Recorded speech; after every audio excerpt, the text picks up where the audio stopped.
Welcome to Fire for Effect, Episode 1, Part 1. My name is Chris. If you didn't see the previous trailers that I released to kind of explain why I broke this down into parts, please go have a look. It kind of breaks down why I'm doing this, mostly due to technical incompetence when it comes to editing. That being said, it does break it down into some bite-sized pieces. Part 1 focus on September 11th, 2001, kind of where me and my guest were back then, how we felt about it, how we responded to it. Part 2 is going to get into our pre-deployment training to Afghanistan and how that went down. And then part 3 is going to lead into the actual deployment, what happened over there.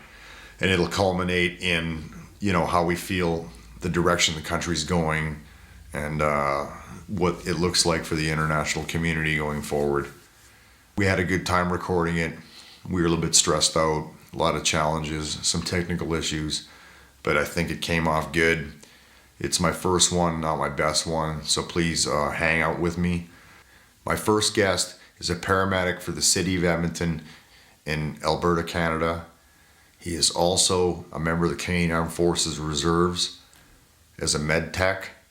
Please welcome to the show, Warrant Officer John Todd Ferris. Let's go.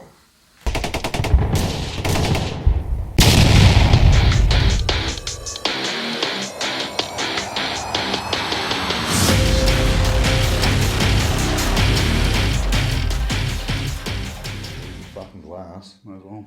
JT, here we are again. Again. And by again, meaning we epically fucking failed yesterday and threw that shit in the trash, and we're going to do this again. How long have we been talking about doing this again? What did you say? I said 10 years. That's what I said. That feels like... Have I known you 10 years? Yeah, you know me 10 years. Oh, that's right. You know me more than 10 Okay, years, brah. I'm fucking old, man. Yeah. Yeah, maybe we were talking about it back then. Like, I'm pretty sure we were out back here.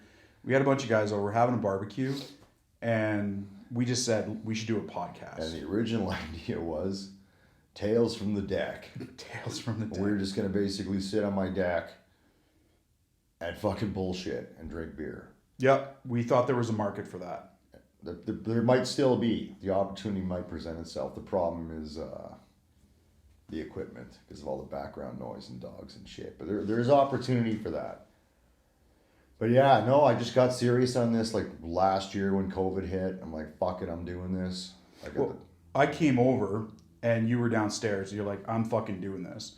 You were mentioning, I'm going to go to college, get some courses, figure out how all the software works, and I'm doing it. And you were relatively sober. So let's be clear. I'm not going to fucking college. I drove by one once. Yeah, September 11th, 2021 coming up, the 20th anniversary, which we want, to be the crux of this conversation from basically that day to, I guess, today. So let's go from there. During the trailer, you alluded to your 5 years of high school. So we're going to start with that question. Mm-hmm. Fucking, where were you on September 11th, 2001? So September 11th, 2001, I was still in high school. And so just to get things clear. At 19. At 19, all right? In Ontario, things are quite different. In Ontario, when I was doing high school, Mm-hmm. you could get university credits if you hung out. The problem was I didn't really do all that well. And I still couldn't get those extra credits. But to the point, all I remember from that day was I was in class, a teacher came in and said, the second tower's fallen. We all left the classroom, huddled around a TV, and then we just kept seeing those sound bites, or sorry, not those sound bites, but the clips of planes crashing So into you the guys towers. didn't know the first tower? No. I didn't, here's the thing. Because that was a fucking shit show anyway. Nobody really knew what happened at the time. It's true. Like, it was a boom, and then they figured out a plane flew into the first tower. But at that point, speculation was it an accident, right? So that didn't hit the school, and I guess that makes sense. Yeah, because even like looking back on the incident, Yeah. everybody thought it was an accident with the first tower. And as soon as the second tower was hit, that's when they knew this was a deliberate attack. And that's coming from a variety of sources. But for me, like to really put it in perspective, I didn't have any clue what this meant for me and the world. So, but by this time you got a year and change in the military, About that, I think I was coming up to my second year in the military at right? that time. So, just to clarify for everybody, you were a reserve medic at the time, doing the part-time Army thing to help pay for school and all that other shit, right? Yeah, I was new to the organization. I didn't know what I wanted out of the organization Yeah. or what the organization was going to get out of me. But that's where I was at. Very new, going on exercises, wearing the uniform, being proud of that, and making money and paying my bills. You must have thought, being a soldier, albeit part-time at the time, something's going to happen here. It didn't hit till we started parading. And so what I mean by that is going in to work. Yeah. But I didn't understand how important or the significance of this incident until there was the lockdown procedures, 100%. Yeah, I mean, you're Yeah. 19, so you're still shitting yellow. And Pretty much. And Right. like, I didn't have a clue. They're like, no, this is a big deal. Yeah. And there's an opportunity that this might be escalating. Whatever that's going to be, I don't know. But At that's that time. that's where it was. That's where I was at with this yeah, it was a incident. crazy fucking day. I mean, for me, I was living in an apartment downtown, right behind this bar. I attended way fucking more than I should be. Like Norm from Cheers has got nothing on me, and I'm pretty sure I was hungover. It was a Tuesday morning, and that shit was all going down about I think 9:45 in the mornings when things started to happen. When I was looking at the timeline, it's like, yeah, it was around that Yeah. 8:30, and then things progressed like just that. So morning. that's 7:45 here. My alarm back then was set to 7 a.m. And it's old school alarm, not your phone now, right? It's fucking turns on the radio station, and I hit the snooze button. That's how I am. And suddenly, you got a typical radio show in the morning is like all fucking joking. Doesn't matter which one it is. Suddenly, these guys are all serious. My brain's trying to process what the hell I'm listening to because I'm half asleep, half awake. And then I figure out something's happened. Something like there's an explosion at the World Trade Center. I'm like, oh fuck, well they've been blown up before, and here we go. So I go into the living room, put on CNN, and I could see the two towers. I could see smoke coming out of one of them, and fucking boom, man! I see this plane flying, and you're sitting there going, what in the fuck did I just see? Is this a movie? What is this? Everybody's losing their fucking minds. And I know I need to get my uniform on and get the fuck into work. And that's kind of how my day started. And it was complete fucking chaos at work. Nobody knows what's going on, right? The base is fucking not locked down yet, but they're getting there because, information's coming in slowly and slowly and slowly. And it's got to filter through the United States military system and government system before the Canadian military, the Canadian government even reacts to it. So it was kind of like business as usual. And basically everybody stopped what the fuck they were doing and watched TV. So, I mean, that was kind of that. But it's interesting how you say that because reflecting on that incident and just where we were, like, and even if you really put it in perspective, 20 years ago, that's where you got your information. Like, you sat and you watched the news. There was no other means of us getting information. No Twitter, good point. No Twitter, There's no Facebook. Twitter feeds coming in. There's no news feed on your phone, like, which you read on the shitter or whatever. Mm-hmm. It's the TV. Yep. It's 2001. It's not fucking 21. No, I mean, even getting ready to do this, right? Because this is not the first podcast I wanted to do. Episode 1 was going to be background, all this shit, but it's too close to home. And trying to keep up with current events so I can say, well, I read this week and this. Like, fuck, man. It's changing every day what's happening over there. We're going to cut to that later on. We're just going to try to get through from then to now. Mm-hmm. So, yeah. So, that happens. What's you mentioned that right then you knew you wanted to go to Afghanistan. So let's talk about when you go to New York. Yeah. So I've never been there, by the way. It's on the fucking list. you have to go, man. Yeah. New York's beautiful. Yeah. It's just amazing. Like it's everything that it's made out to be. Yeah. In TV, movies, entertainment, it is that and Beer's more. expensive. I went to the Empire State Building, and there's a bar underneath there that you can go to. Yeah. And they had all the fucking, like, all these different beers, but I had butterbeer there for the first time. Not like Hogwarts shit. We're just going off. I know, but it was It was good beer. I want to talk. it was about really good beer. But that was later in the trip. So I was afforded an opportunity to go to New York and travel there. It was right after one of my courses with the military. Yeah. And I got to see Ground Zero. And the scale of it is, you can't even imagine the scale of it. Like, I thought I had an idea of how big this was, but it was huge.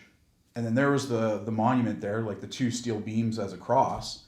I'm looking at that. I'm looking at the size of this, and I just said to myself, I need to go to Afghanistan. I need to do something about this. Yeah, because Canada didn't jump into the mission. So as soon as this was done, it obviously takes the big U.S. machine some time to figure out what the fuck happened. But they had some pretty good ideas. I mean, they got exceptional intelligence services and all that great shit to build a target package and figure out that it's Osama bin Laden and Al Qaeda operating out of the then Taliban run government, who wasn't going to give them up. That's the short version. Nope. So, you poke the fucking bear. Guess what's happening now? So the U.S. basically invaded Afghanistan in an effort to fucking kill bin Laden, eradicate Al Qaeda, and remove the Taliban government from power. Correct. So that was the start state. Canada jumped in to that late 2001. We had to gear up. I believe, someone can correct me if I'm wrong, I'm pretty sure that was based on 3VP battle group. Didn't they have the IRF back then? I don't remember. I could be wrong. I thought it was 3rd Battalion. It doesn't matter. Mm-hmm. And from 2001 to 2003, Canada, the Canadian Armed Forces involvement was airfield security at CAF, Kandahar Airfield, where we were based out of for the bulk of our time down there or over there, and also supporting direct, offensive operations with the U.S. and other coalition countries that were there. Mm-hmm. And man, I wanted to jump in like fucking now. I've been waiting because by that time I've got, what year was that? 2013 years in the military. Mm-hmm. And I've been to fucking Cyprus, which was a UN SWAN holiday. That is not a real deployment. A different mission, right? For sure. But And similarities, because the premise was a stabilization so that the local demographic could establish a decent government security and allow Group A and Group B not to kill one another. Yeah. That's the thing. That was a long mission. I was on Snow Goose 58, Roto 58, and there was only one more after that. Like by then, fuck man. Yeah. And then that ended up being the fucking leave center or R&R center, decompression center, what do you want to call it, right? When we came back. I didn't know that. That was actually, that makes a lot of you sense. fucking went there. Yeah, I know I went to Cyprus afterwards, but I didn't realize that was the Well, linkage. down in Paphos. Yeah. So yeah, I'm not going to Afghanistan. Can't get on this, and it's primarily an infantry role. Got it. Everybody and his dog wants to go because this is the fucking show. Now we're going, and then 2003 I'm deploying, but I'm going to Bosnia. Okay, fucking fine. All the cool kids are flying over me, heading further south. Good roto. It taught me a lot of shit. I got to work with Royal Engineer search teams, which really helped progress me into what would become counter IED later. A lot of people ask, well, you're an artillery guy. The fuck did you end up in counter IED? That's a story for another day. So walk me through, what are you doing to lead up to pre-deployment before we actually do go over there? What's going on? Well, for me, You're living in Thunder Bay. You're on your 7th year of high school.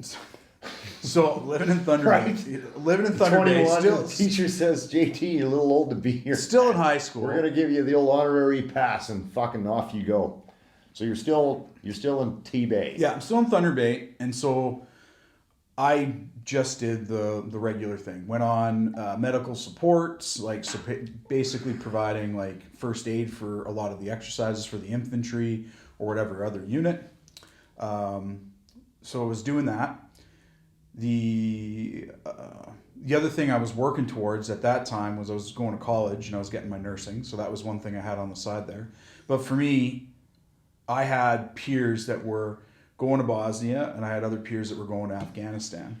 And actually, for us, we had an incident within the infantry unit that I was supporting, where they lost a member in Afghanistan, and so from that incident in 2000, or sorry, from the incident in 9/11, and then now I'm having my peers that are going there to Afghanistan and people getting hurt.